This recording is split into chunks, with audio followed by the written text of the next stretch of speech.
Bonjour à tous. Alors n'ayez pas peur, c'est bien Rugby au top et je vais bien vous donner mon 15 types de la saison de top 14. J'ai juste souhaité faire un format un peu différent où je vais pouvoir plus expliquer mes choix et il n'y a rien que mieux que la vidéo face cam pour vous expliquer plus en détail mes choix rugbystiques. Alors c'est parti pour l'équipe type du top 14 saison 2021-2022.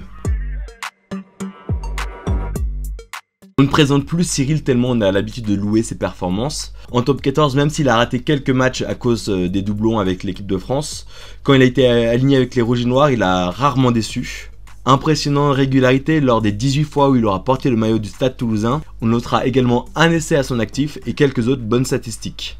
10 défenseurs battus, 89 plaquages réussis pour 6 ratés et 70 mètres gagnés ballon main. Le choix a été très difficile tant il y a de bons talonneurs en top 14. Je pense directement à des Peato Movaca, Julien Marchand, Kamisha. Pour moi, le duel se joue bien entre deux internationaux, le Rochelais Pierre Bourgarit et le Castré Gaëtan Barlow. D'abord, tous les deux sont évidemment des cadres dans leurs effectifs. Alignés à peu près le même nombre de fois, 23 fois pour Gaëtan et 22 pour Pierre. Ces derniers ont été très réguliers niveau performance. Même en termes de statistiques, ils se tirent la bourre. 3 essais pour Gaëtan contre 2 pour Pierre et idem niveau franchissement. Le point selon moi qui va les différencier sera autour des datas propres aux aspects offensifs et défensifs. Défensivement, le point va plus pour Barlow, auteur de 166 plaquages réussis contre 147 pour Pierre Bourgarit. Les deux ont le même nombre de plaquages ratés, ce qui donne naturellement un meilleur taux de réussite pour le Castré. Offensivement, c'est l'inverse. Le point va plus pour Bourgarit. Même si le talonneur Castré inscrit un essai de plus que son homologue, ce fut souvent la conclusion d'un travail collectif, c'est donc une donnée à prendre avec des pincettes. Par contre, là où le Rochelais fait la différence, c'est au niveau de ses courses offensives. Le joueur des Maritimes a cassé 32 plaquages et a gagné 159 mètres ballon main, ce qui fait de lui le meilleur chez les talonneurs, contre 15 plaquages cassés et 124 mètres gagnés par Gaëtan. Du coup, s'il faudra faire un choix, ce sera forcément un choix difficile et plus personnel. En tout cas, il faut faire un choix et moi j'ai choisi de prendre Pierre Bourgarit, car il a été très décisif individuellement, du moins plus que Gaëtan Barlow, et que son petit retard niveau statistique défensif s'explique peut-être aussi du fait qu'il a eu moins de temps de jeu effectif que Gaëtan, qui lui a plus souvent eu l'occasion de jouer des matchs en intégralité, ce qui le rend moins efficace que Pierre Bourgarit. Là où beaucoup de personnes auraient pu mettre des joueurs comme Demba Bamba ou Wilfried Oukpatin, moi j'ai décidé de mettre Ben Tameifuna. Alors certes, il n'est pas le pilier droit qui a inscrit le plus d'essais, 3 essais inscrits versus 4 pour Wilfried Oukpatin, ou celui qui a le plus franchi ou cassé de plaquages, 16 plaquages cassés et un franchissement contre 38 plaquages cassés et 3 franchissements pour Demba Bamba. Cependant, Ben a été très impressionnant pour l'impact physique qu'il apportait à chaque fois qu'il rentrait sur le terrain. Au cours des 24 matchs qu'il aura joué, il aura gagné le plus de mètres ballon main de tous les piliers, 135 mètres, et que dire de son impact dans le pack bordelais. En même temps, ça aide de faire plus de 140 kg pour faire plier ses adversaires en mêlée. En bref, il aurait été un vrai bulldozer en attaque, même si on peut lui reprocher un faible taux de réussite de plaquage. Bon, là, clairement, il n'y a pas photo. Tom Staniforth, le joueur du Castres Olympique, a clairement survolé le poste de deuxième ligne. Il excelle de régularité. Pas une fois lors des 26 fois où il aura porté le maillot de Castres, il aura été mauvais. Car au-delà de ça, Staniforth, c'est 290 plaquages réussis pour 24 manqués. Soit 91% de plaquages réussis sur l'intégralité de la saison. Il n'a certes pas marqué d'essai, mais il est loin devant niveau mètres gagnés ballon main chez les deuxièmes lignes. 335 mètres gagnés, ce qui est presque 2 fois plus que le deuxième du classement des deuxièmes lignes. C'est dire. Bref, dès que Staniforth avait la balle, c'était l'assurance pour les Castrés de consommer au moins 1 ou 2 défenseurs adverses. Un atout de force qui a contribué à les amener en finale de top 14. Will Skelton. Il est indiscutablement l'autre deuxième ligne à avoir marché sur la compétition. En même temps, comment arrêter cet ovni du rugby? Physiquement, il fait partie des plus grosses montagnes du top 14, du haut de ses 2,3 m et de ses 140 kg. Mais au-delà de ses dimensions physiques hors normes, Will Skelton a aussi énormément de rugby. Et cela s'est vu d'un point de vue comptable. Il a été le deuxième ligne qui a inscrit le plus d'essais, 3 essais, sans compter Wookie qu'on met dans la case des troisième lignes. Celui qui a cassé le plus de plaquages chez les deuxième lignes, 23 plaquages cassés. Encore chez les deuxième lignes, celui qui a réalisé le plus de franchissements, 3 franchissements, et tout ça en seulement 17 matchs. On observera également un noble 93 plaquages réussis contre 7 manqués. Alors dur de choisir un troisième ligne tant il y a de bons candidats potentiels qu'on pourrait mettre dans cette équipe type. Alors j'ai basé mon choix en partant sur une analyse des performances sur la durée et en essayant de trouver un profil performant dans tous ces secteurs. C'est pour cela que j'ai choisi de prendre Beka Gorgadze dans mon équipe. Pourquoi lui? Alors j'ai dû faire un choix basé sur les performances individuelles. J'ai pas mal hésité avec un Alexandre Béconnier qui a notamment remporté le top 14 avec le MHR et qui avait lui aussi de très belles statistiques. Cela dit, même si Beka n'a pas remporté de titre avec son club, il a été l'auteur d'une prestation impressionnante tout au long de la saison, ayant contribué notamment au maintien de son équipe en top 14. Il y a une statistique défensive qui a pas mal pesé dans mon jugement, c'est sa réussite défensive. En effet, le Géorgien a réussi 206 plaquages pour 18 manqués, ce qui fait de lui une réelle forteresse pour le rideau défensif de la section. En 24 matchs, il aura également inscrit 2 essais, réalisé 2 franchissements, cassé 30 plaquages et gagné 176 mètres ballon main. Alors idem pour la difficulté de choisir un joueur à ce poste. Alors je pense à plein d'autres joueurs que je n'ai pas pris comme Jordan Tofua, Johan Tanga, Cameron Woki, Selevasio Tolofua. Mais j'ai dû faire un choix. Mon parti pris était de prendre un joueur qui cochait toutes les cases niveau prestations individuelles, mais également de me baser sur la cohérence par rapport au poste. Par exemple, un joueur comme Tofua, qui aurait très bien pu mériter cette place, mais il a essentiellement joué au poste de numéro 8. C'est pour ça que j'ai préféré prendre un joueur qui a eu plus d'expérience et plus de matchs à son actif en tant que numéro 7. Voilà pourquoi j'ai choisi de mettre Facundo Isa. En effet, même s'il a été moins aligné que certains de ses confrères, il a su se rendre efficace et a notamment beaucoup contribué à la remontada du RCT. Aligné à 17 reprises, il a inscrit 6 essais, a gagné 174 mètres ballon main et a cassé 38 plaquages, lui permettant de figurer dans le top 6 des meilleurs casseurs de plaquages des 3e lignes. Zach Mercer. Bon, lui, il a tout simplement été monstrueux toute la saison. À l'image de sa distinction de joueur du match en finale de top 14, le Montpellierin a clairement fait l'unanimité. Aligné à 26 reprises, il a évidemment des statistiques impressionnantes. Il est le joueur qui aura gagné le plus de mètres ballon main, tout poste confondu, soit 352 mètres. Il aurait été le premier 3e ligne en termes de plaquage cassé, soit 83 plaquages cassés, faisant de lui au passage le 2e meilleur casseur de plaquage du top 14, mais également 2e meilleur franchisseur au niveau des 3e lignes. On pourrait également rajouter les 2 essais inscrits à son actif et les 187 plaquages réussis pour 17 manqués. Bref, une copie quasiment parfaite pour l'anglais du MHR qui met une grande option pour le titre de meilleur joueur de la compétition.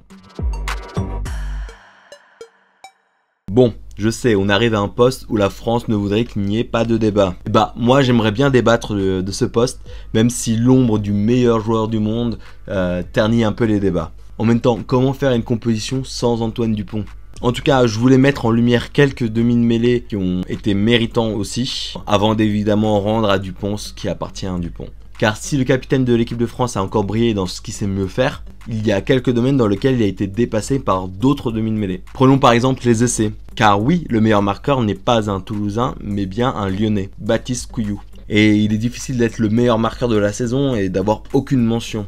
Donc mention à Baptiste Couillou qui a quand même marqué 11 essais, soit 5 essais de plus qu'Antoine Dupont. Et cela en l'espace de 16 matchs seulement. Autre point sur lequel Antoine n'a pas été le meilleur, les plaquages. Il a certes réalisé 77 plaquages pour 11 ratés, ce qui fait de lui l'un des meilleurs ratios en termes de plaquage réussi chez les demi de mêlée, mais ne culmine pas à la première place en termes de plaquage chez les demi de mêlée. Par contre, quand il s'agit de parler de statistiques offensives, Antoine Dupont plie le game. Ça n'étonne plus personne, quand Antoine Dupont porte la balle, il est capable de faire des merveilles. Et ses adversaires sont morts de les doigts. Il atomise le classement des demi de mêlée au niveau des mètres gagnés ballon main. Il en réalise 146 quand le deuxième du classement, Baptiste Couillou, en réalise seulement 88. Au niveau des plaquages cassés, c'est la même. Il en réalise 70, là où le deuxième, Baptiste Couillou encore une fois, en réalise que 39. Et également au niveau des franchissements, où il en réalise 13 contre 11 pour Couillou. Bref, même si le ministre de l'Intérieur n'a pas été le joueur le plus aligné, dès qu'il l'a été et qu'il a porté le ballon, il a su se rendre décisif.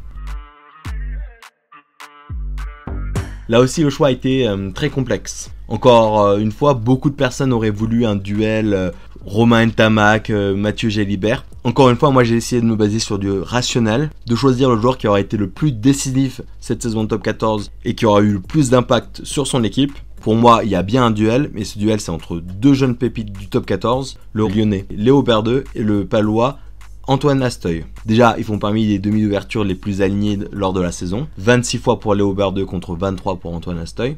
Tous deux sont des pièces maîtresses de leur club. On voit une vraie dépendance de leur club quand ils sont absents. Niveau statistique, ça joue de très peu. Antoine Astoy, meilleur réalisateur du top 14, culmine à 250 points inscrits cette saison contre 248 pour Léo Berdeux. Soit une transformation de différence. Antoine a été plus impactant ballon-main vu qu'il est l'auteur de 8 essais contre seulement 5 pour Léo Berdeux. Au pied, la différence se compte au niveau des pénalités. Berdeux a passé 55 pénalités contre 48 pour Astoy, mais pour le reste, la différence est assez significative. 30 transformations pour Astoy contre 29 pour Berdeux, et également 2 drops pour Astoy contre 1 pour Berdeux. Mais niveau ballon-main, on voit une petite différence qui se crée.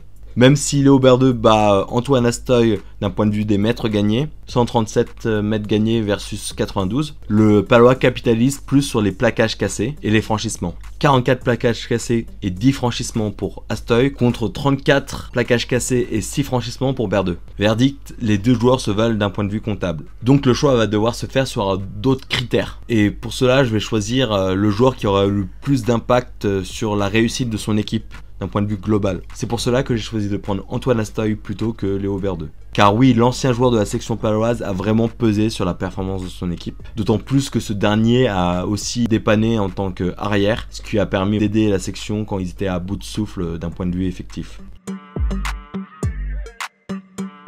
Le poste d'ailier est assez difficile à juger car les joueurs s'y succèdent assez fréquemment, ce qui rend les choses difficiles à analyser pour le compte d'une saison entière. Je vais donc baser mon jugement sur un ratio présence avec le club et régularité de performance. Car si je devais baser mon jugement uniquement sur certaines statistiques individuelles, certains profils sortiraient direct. Donc je vais sortir tout de suite des joueurs comme Tuisova qui sont monstrueux individuellement, qui aura été le joueur qui aura cassé le plus de plaquages de tous les joueurs de top 14, 97 plaquages cassés, plus de 5 par match, et qui aura gagné près de 157 mètres ballon de main, mais qui n'aura inscrit que 3 essais, ou à l'inverse, un joueur comme Rouanimov, qui aura inscrit 9 essais, mais qui ne sera pas forcément placé dans les joueurs qui auront les meilleures statistiques individuelles offensifs, ce qui explique un peu un profil plus de finisseur que d'un profil d'exploit individuel. Non, c'est pour cela que j'ai choisi un joueur qui avait le meilleur ratio parmi toutes ces données, et ce joueur c'est Ben Lam. Déjà, il a fait partie d'un club qui a dominé la saison régulière de top 14, à la différence d'un Tuisova ou d'un Rouanimov. Ben Lam a inscrit 5 essais, mais a surtout beaucoup franchi. En effet, l'ailier bordelais a pas mal percé les rideaux défensifs adverses, et lead le classement des franchissements chez les ailiers, soit 19 franchissements, ce qui fait de lui le meilleur tout poste confondu à égalité avec Emeric Luc. Il a été aligné à 19 reprises et un très bon ratio de plaquages cassés et de mètres gagnés ballon-main. On ne remarque pas spécialement de bémol d'un point de vue défensif. En bref, c'est l'archétype du joueur régulier mais aussi décisif. Alors au poste de centre, mon choix a été compliqué entre deux profils. J'ai longtemps hésité entre Jules Fabre, le Rochelais, et Epuliano Cestini, le Bordelais. Faut dire que c'est des joueurs qui ont des statistiques assez similaires, ce qui se reflète plutôt dans leur style de jeu. D'un point de vue comptable, le Bordelais est devant sur 2 points. Le centre de l'UBB a inscrit 10 essais versus 9 pour le Rochelais, et a également cassé plus de plaquages, 34 versus 22. Pour le reste, l'avantage va plutôt du côté du Rochelais. Favre a gagné plus de mètres ballon-main que Cestini, 223 versus 98, et surtout défensivement le point va du côté du Maritime, qui aura réalisé le même nombre de plaquages que le Bordelais, mais avec un taux de réussite plus élevé. 82 plaquages réussis pour les deux, mais 12 manqués pour Favre contre 21 pour Cestini. On notera également qu'ils ont le même nombre de franchissements, 13 chacun. À ce point, vous me direz que la balle est au centre. Je suis d'accord, en effet, la balle est au centre. C'est pour cela que j'ai pris en compte une dernière donnée avant de faire mon choix. Jules Favre a à son actif une pénalité réussie, une pénalité à longue distance, ce qui prouve le potentiel de ce joueur et le fait qu'il ait une corde supplémentaire à son arc, qui est un réel atout pour son équipe. Voilà pourquoi j'ai choisi de prendre Jules Favre dans mon équipe type de top 14. Alors j'ai choisi de mettre YCA dans cette équipe type pour plusieurs raisons. Il a certes été blessé quelques mois, l'empêchant d'être aussi aligné que certains de ses homologues. Cependant, ce qui est impressionnant avec YCA, c'est l'impact qu'il a sur la performance de son équipe. En effet, il a survolé la plupart des matchs qu'il a joués et a réalisé de nombreux exploits individuels, notamment lors des essais qu'il a inscrits, soit 9 essais en top 14. Il culmine également à la tête des franchissements des centres de top 14 avec 18 franchissements et atteint la deuxième place au classement des mètres gagnés ballon de main, 147. Bon, lui, on le présente plus tellement, on a eu l'habitude de louer ses performances en équipe de France et lors des dernières saisons de top 14. C'est encore une fois un poste qui est assez dur à juger, le poste d'ailier, notamment à cause du fait que beaucoup d'ailiers n'ont pas été alignés plus de 20 fois cette saison, ce qui rend les choses plus compliquées à analyser. Et ce fut malheureusement le cas pour Damien Penaud. Aligné à seulement 14 reprises avec la Yellow Army, il apporte énormément à son équipe. Il a inscrit 7 essais, soit 1 tous les 2 matchs, et fait partie du top 5 des meilleurs franchisseurs chez les ailiers, avec 11 franchissements en si peu de matchs joués. Bref, on aurait aimé le voir faire plus de matchs, mais nul doute qu'il aurait convaincu les derniers sceptiques à son sujet. Il a été dans l'ombre de Brice Dulin ou Melvin Jaminet en équipe de France. Pourtant quel dommage parce que c'est vraiment un très bon joueur. Anthony Boutier a eu l'occasion de prouver son potentiel avec son club et il l'a fait avec brio, ce qui lui a notamment permis de remporter le top 14. Certes, il a été moins dans la lumière qu'un Aymeric Luc flamboyant offensivement, mais Anthony a été vaillant et assidu tout au long de la saison. Aligné à 26 reprises, il aura fait son chemin dans l'ombre sans trop de bémol. Auteur de 4 essais, dont un magnifique en finale de top 14, Anthony domine le classement des arrières niveau mètres gagné ballon main, soit 173 mètres gagnés, et figure à la deuxième place niveau franchissement, 15 franchissements, derrière Aymeric Luc à 19. De plus, l'une de ses grosses forces est son jeu au pied. Buteur longue distance et pour dépanner Garbici quand il butait pas, il a passé 2 transformations et une pénalité, mais également 2 drops. Alors il est difficile de faire un choix parmi tant de joueurs performants et d'en sélectionner que 15 à la fin. C'est pour ça que j'ai voulu aussi rajouter des remplaçants, comme dans une vraie équipe d'ailleurs. Ce sont des joueurs qui auraient pu être dans ce 15 type mais que j'ai mis du coup en tant que remplaçant. Numéro 16, Enzo Forletta, qui est certainement aussi bon à la bringue qu'en plaquage, qui est le meilleur plaqueur chez les piliers. Numéro 17, Gaëtan Barlow. J'ai assez expliqué pourquoi en faisant la comparaison avec Pierre Bourgarit. 18, Demba Bamba. Pareil, j'ai beaucoup expliqué les qualités offensives du joueur. La raison pour laquelle en tant qu'impact player ça aurait été un très bon joueur. 19, j'aurais mis Cameron Wookie. Déjà parce que c'est un excellent joueur et aussi parce qu'il a la capacité à pouvoir jouer à la fois deuxième ligne et troisième ligne. Numéro 20, Baptiste Couillou. Encore une fois, ça aurait été difficile de ne pas mettre le meilleur marqueur de la saison dans l'équipe type, donc au moins il sera remplaçant d'Antoine Dupont. Numéro 21, pour remplacer le demi d'ouverture, je vais mettre Léo Berdeux, qui a en plus cette capacité à pouvoir jouer à un autre poste. Numéro 22, Joshua Tussova. Pareil, difficile d'avoir un joueur aussi talentueux individuellement et de pas le compter dans son équipe. Encore une fois, ça fera un impact player de très